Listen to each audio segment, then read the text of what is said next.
Coming up today on Locked On Texas Tech, Big 12 hoops from the Third Coast as Grant McCaslin and the Red Raiders hit the road. We'll talk about a corner dog, maybe the toughest test of the season, and how Tech will stand up to it next on Locked On Texas Tech. You are Locked On Texas Tech, your daily podcast on the Texas Tech Red Raiders, part of the Locked On Podcast Network, your team every day. We're going to start this thing off right. Raider!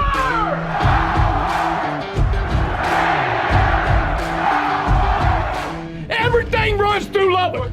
Great to be with you again on Locked On Texas Tech on the Locked On Podcast Network, your team every day, always free and available on YouTube or anywhere you get podcasts. Today's episode brought to you by LinkedIn Jobs, and these days every new potential hire can feel like a high-stakes wager for your small business, and that's why LinkedIn Jobs is helping you find the right people for your team faster and for free. So post your job for free today at linkedin.com/LockedOnCollege. Terms and conditions apply. With the only Chris Level, I'm Casey Cowan. Chris, great to be with you for this game day edition of Locked On Texas Tech. This one had some interest around it coming into the season for a variety of reasons, regardless of what the present circumstances were going to be. It's Tech and the Cougars of Houston. Old-time matchup from the Southwest Conference. Have seen them a few times here or there in some different settings since then, but you and I talking about this off of the air before we got started. Don't remember a trip down to a Houston site to take on the Cougars since 2001, 2002. You've had some neutrals here or there as well, again, in a more recent era. Was looking forward to this one coming into the year anyway. Obviously, the program has been rolling for Kelvin Sampson down south, and curious to see what they were going to make of a go-round in the Big 12 Conference. Well, things have gotten even a little bit more interesting as we get closer to tip-off because of some of the developments here recently. Tech getting off to a great start in the Big 12 Conference. Houston trying to avoid a third consecutive loss. So what's going to give here tonight? Only time will tell. But, man, looking forward to this one in what I suppose is the biggest test yet for Texas Tech here in league play. Yeah, and Cowan, you could make the argument that on paper, this is the toughest game you'll play all season. I mean, you don't go to Lawrence. I think obviously playing in Waco will be tough, but and so will Norman and Fort Worth and on. But I mean, I think this on paper may be the toughest game you have all season. And here it is staring you in the face tonight at 8:00 Central Time. I think, and Houston is they're number one in the net, as we have talked about on this show. But it's not this isn't a scary, like overwhelming, like, oh God, this may be, I think you're going to, what I've seen is you're somewhere between like a 7 to 8.5 point underdog, and something along those lines. I certainly get that. But Houston is number one in the net because they're 4-2 in their quad one games. They've played 6. In contrast, you've only played 3. You're 1-2 in quad one games. Your win over Texas and your losses to Butler and Villanova. But Houston, let's see, Utah, Dayton, Xavier, and here's a familiar one, A&M. So you kind of have theirs counted, yours doesn't, but you've both got a win over Texas A&M. And then Houston's last 2 games, the games in Ames and Fort Worth are their 2 quad one losses. But this is part of why they're factored in, is the top, team in the net rankings, because they played a bit of a more loaded non-conference schedule than you did, and they won their matchups. Had you beaten Villanova and Butler, we may be talking about you quite a bit differently. But this is just like tonight, man. I expect you to have to roll your sleeves up and be in a fight. Because Kelvin Sampson's teams, it's just maybe the best defensive team you will see all year, or certainly in that conversation. I mean, they hold teams to like, in the just over 30 field goal percentage range. I mean, they turn teams over about 18 times a game on average. They hold teams to about 5 made threes a game on average. TCU made 8 of them, on this past weekend, which is a big reason why they won. But this is just going to be one of those. You better embrace like the physicality, the fight, the playing through contact, all those things, because this is kind of who Houston is. And Jamal Shed is a guy that is a really good point guard for these guys. You'll see that tonight. So you'll have, 2 point guards going at it that are both really good and older for their teams. And then LJ Cryer is their leading scorer for the Cougs, but he's somebody that you're very familiar with from his time in Waco. And he's a Baylor transfer, but he's their leading scorer, and he's going to try to shoot it as much as Pop Isaacs is going to try to shoot it. What has been interesting about Shed and Cryer is that in Big 12 games, they haven't shot it well at all, especially from deep. And that's kind of been a part of Houston's, 1 and 2 league start. And then there's a familiar face over there as well named Malik Wilson, who was on your team 2 years ago. Went to the Sweet 16 with you and all those things under Mark Adams. And that Sweet 16 year, he was a backup reserve guard. Well,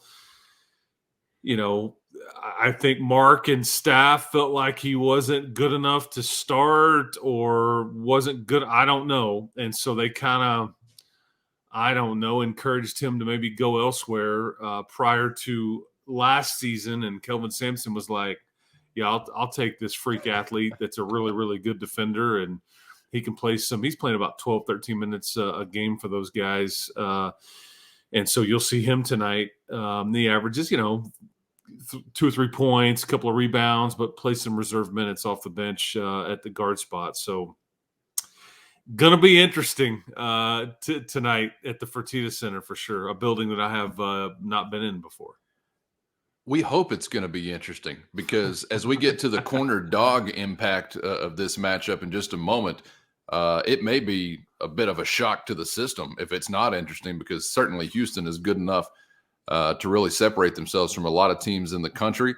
We'll see if they're good enough to do that against Texas Tech on this particular day. But, back to what you were saying just a moment ago, talking about playing through the contact and kind of embracing the challenge of getting to the rim. I was sitting here thinking, man, I wish we had a guy like Joe Toussaint. And then I thought, wait, we have a guy like Joe Toussaint. I mean, that's kind of what you're describing, right? Just that tenacity and relentlessness in trying to continue to attack the rim no matter how hard it is. And I'll tell you what, that was kind of the, dress rehearsal in sort of a way against K-State the other night. Long, physical, disruptive defensively, and the bucket that eventually got you the win included, I think, all of what you're describing right there. So we're going to need a lot more of that, it sounds like. I have said this a lot about Joe Toussaint in that these are the kind of game. I don't know what you'll get from him or your team tonight. I'm expecting Houston to really be very, very motivated. Okay, I don't know if they'll play their best or shoot it well, but they'll be very motivated, and it's very difficult to play a very talented team that's very motivated too. And at home. But Joe Toussaint is. I mean, these are the kind of games why you have a guy like that. He's been in this league, although none of these kids have ever played at the University of Houston before. It's road league games are very difficult environments, and Joe Toussaint, having been through it, being tough, not backing down, keeping people calm, all those kinds of things is why you have him on this team, and why you needed him on this team. And let him lead you, kind of thing. And he won't shy away. He's not going to be intimidated, and he's not, his toughness is a component that tonight you will definitely need. I'm thinking also when we get back to the motivation, or as you see on the screen, facing a corner dog team coming off of a couple of losses, it's bad enough when that's the case and they're just ultra talented, but compounds the challenge for Texas Tech or the opposition when you're also talking about a seasoned on top of seasoned head coach, right? I mean, you would think that those guys who have been in that kind of thing before certainly have a recipe for getting their team's attention. And we said the same thing going into, the game against Texas Christian. Boy, I bet he's got their attention. A lot of credit to Texas Christian, and they were on the road. to make it more challenging for them. But if you ain't got it by now, I don't know if you do get it. You're back on your home floor, still ultra talented, and you got a guy that's just about seen it all in college basketball as the head coach.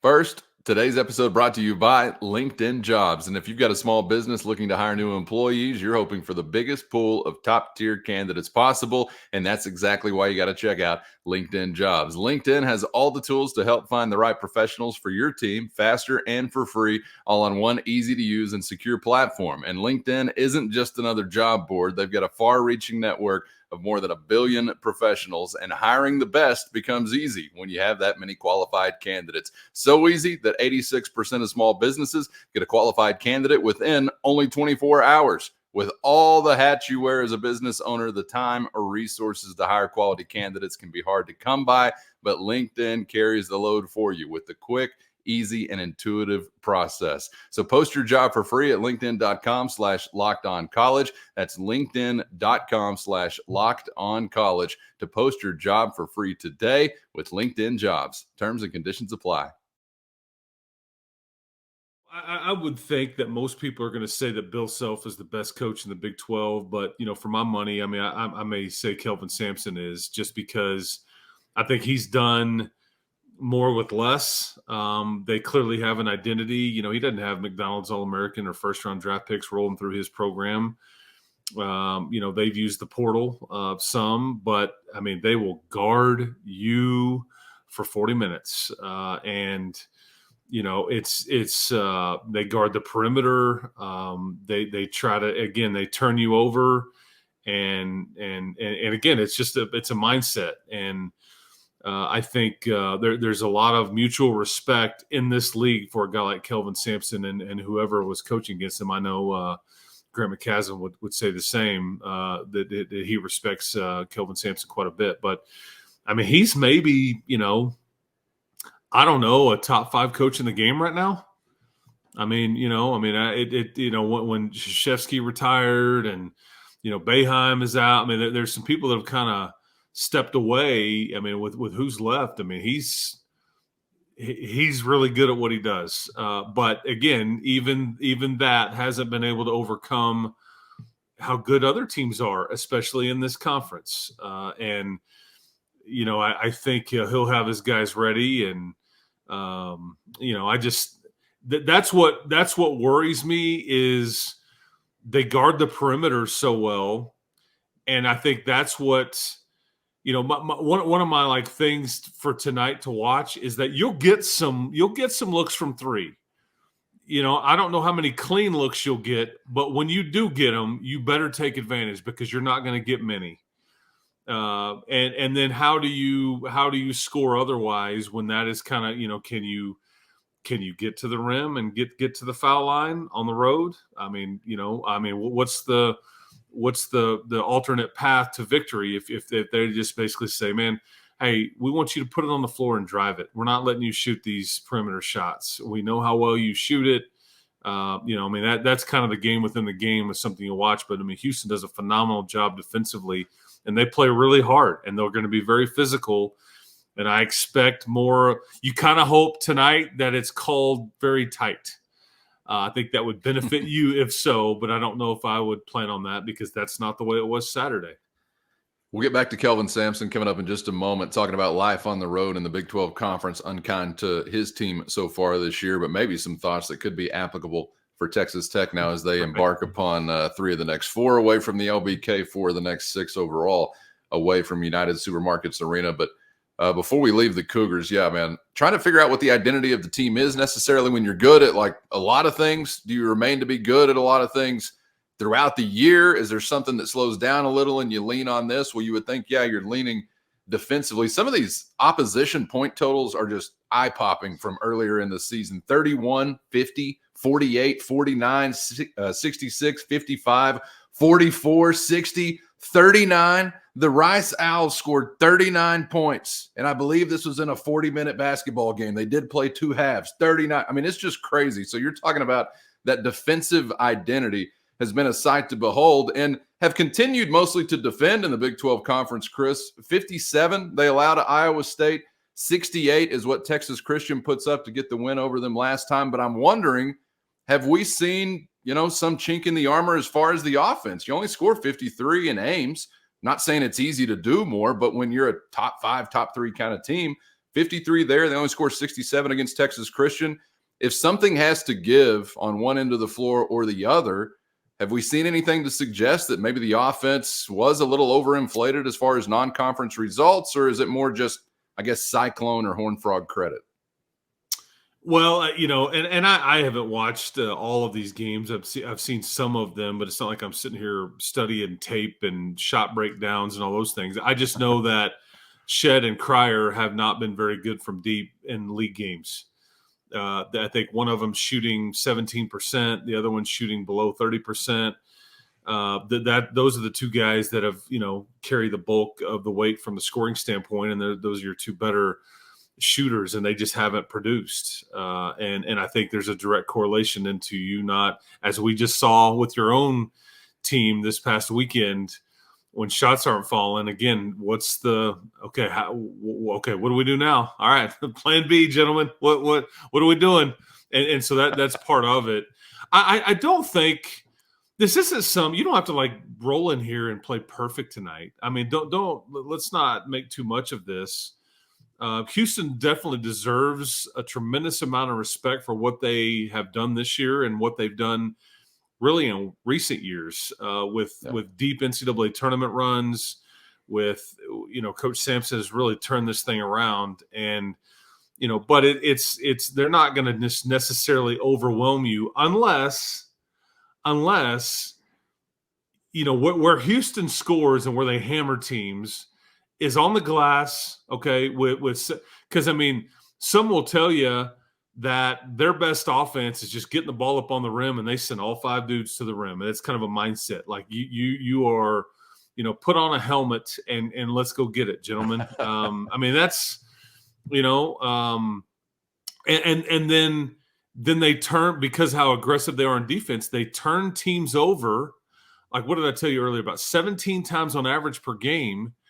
And that's how they score. They turn them over, and then it's runouts. And what happens is, so like Grant is, my guess would be like Kansas State, that game, Grant's going to want to see his team run whenever they can, because you don't want to go against their set defense. Like when you don't have to go against their set defense. So if you get a rebound, you're going to see him be very animated on the sideline going, go, and like, see if we can't. And sometimes that can lead to a mistake, if you try to get sped up. I think where Joe and Pop have been really good in recent games is that they realize, okay, nothing's here. We're just going to have to go against their set defense. We're going to pull it back out. We're not going to force anything. Again, game within the game type stuff. But I think the numbers show you they turn teams over 17 times. They don't turn it over but 9 times on average. That's a +8.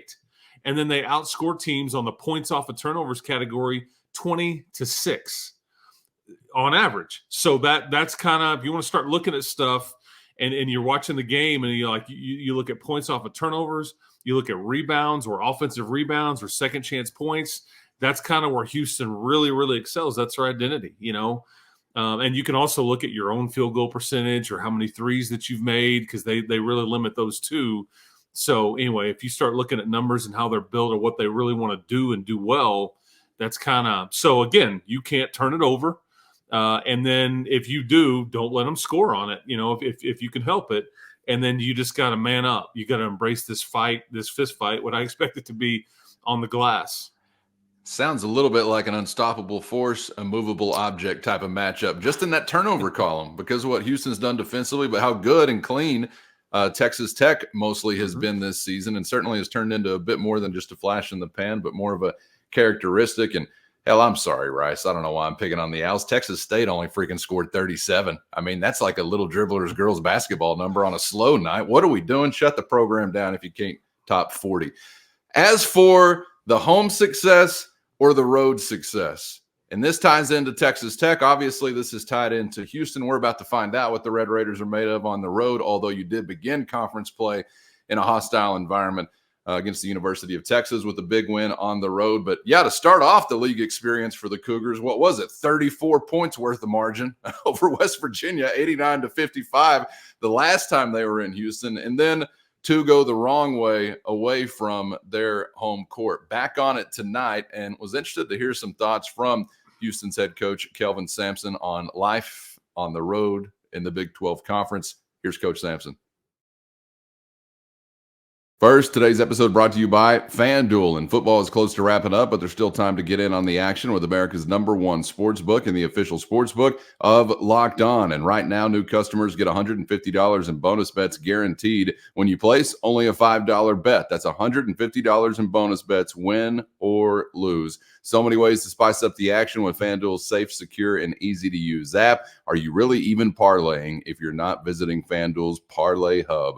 I doubt it. So get to FanDuel.com/lockedon today. And if you're a new customer, take advantage of $150 in bonus bets guaranteed when you place only a $5 bet with FanDuel at FanDuel.com/lockedon, official partner of the NFL. Today's episode brought to you by Jase Medical. And I hope this podcast is a great escape from the nutso realities of life. But just because it is an escape doesn't mean those realities have gone away. And one of the latest pieces of wildness I've heard, according to the FDA, pharmacies are running out of antibiotics right in the middle of flu season.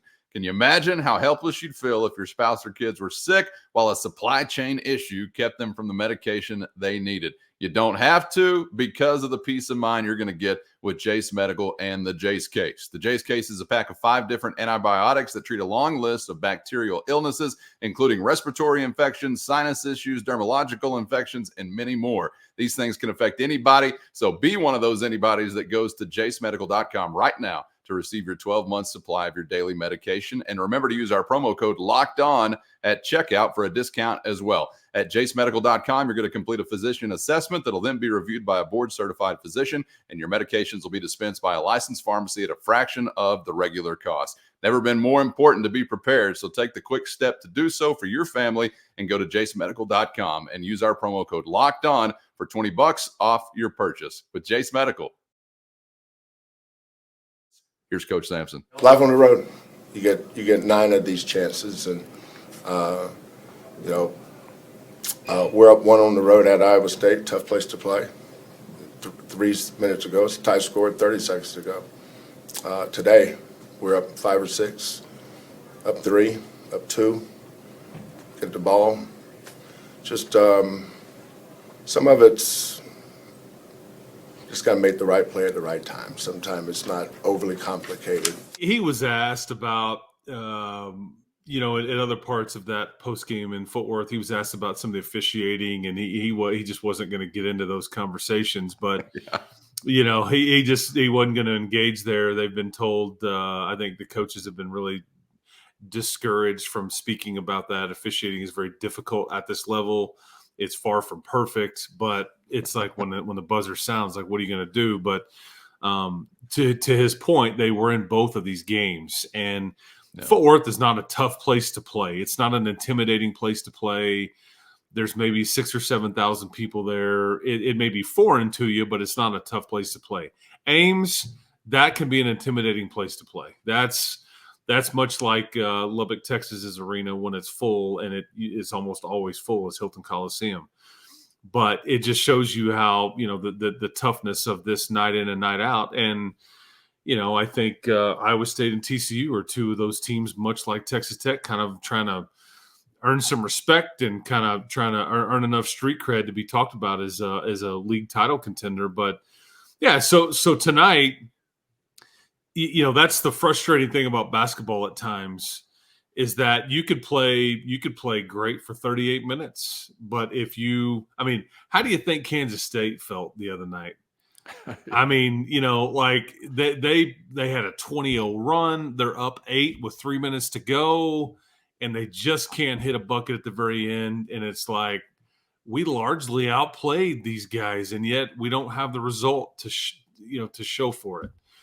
And Texas Tech's like, oh, man, they may have outplayed us, but we fought hard and we made the right plays at the end of the game. And honestly, you hope that you are in a position to take advantage of some decision-making at the end of the game tonight.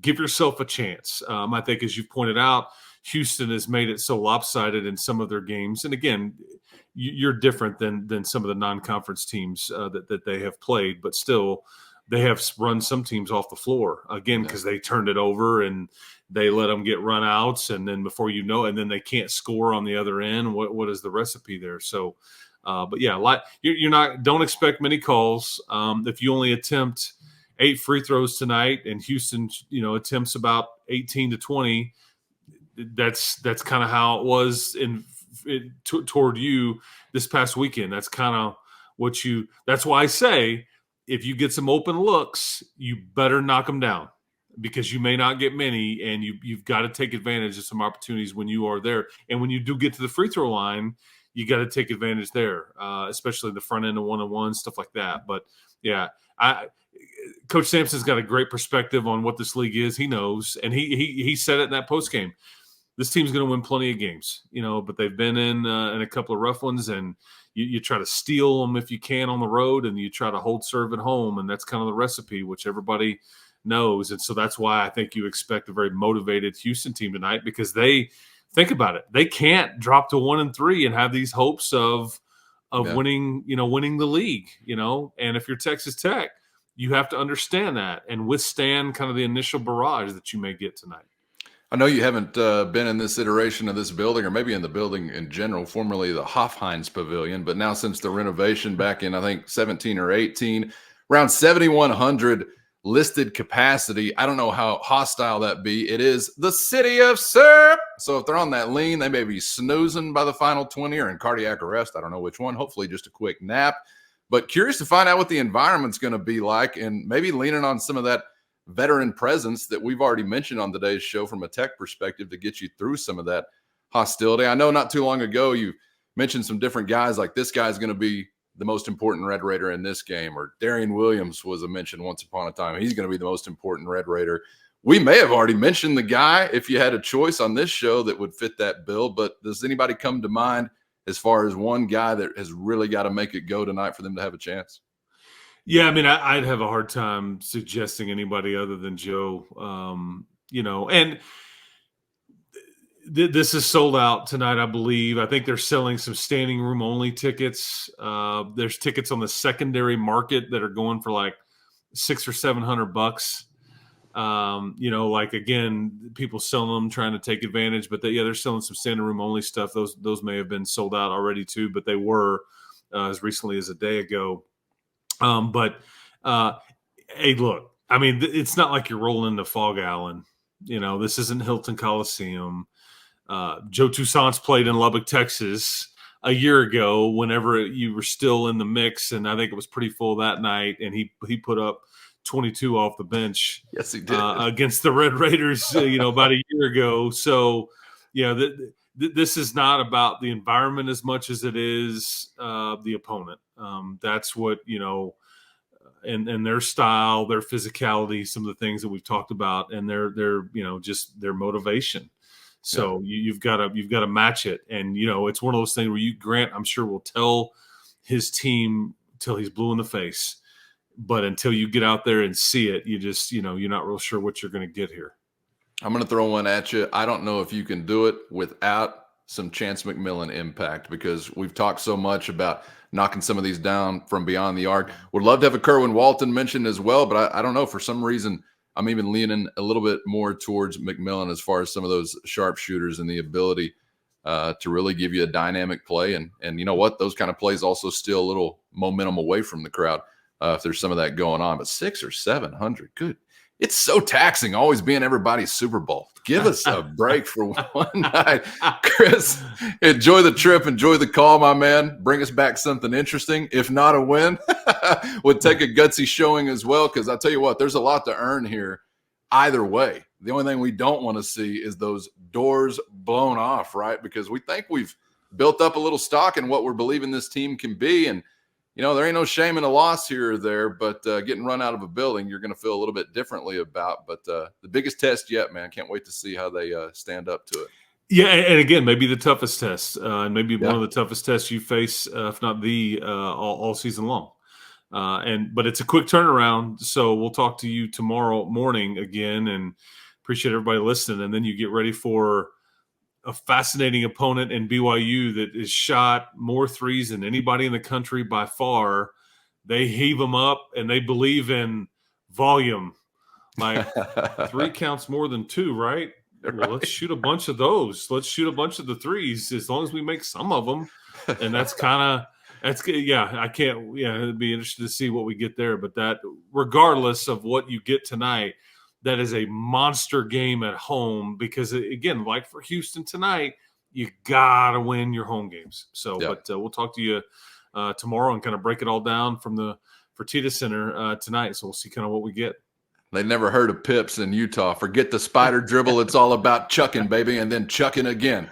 All right, looking forward to this one, man. Appreciate the time as always. Make sure you guys are subscribed out there so you never miss an episode. Enjoy the ball game tonight. We're back to digest it tomorrow for better or worse. For Chris, I'm Casey. Thanks for joining us, and we hope to see you back for the next round on Locked On Texas Tech.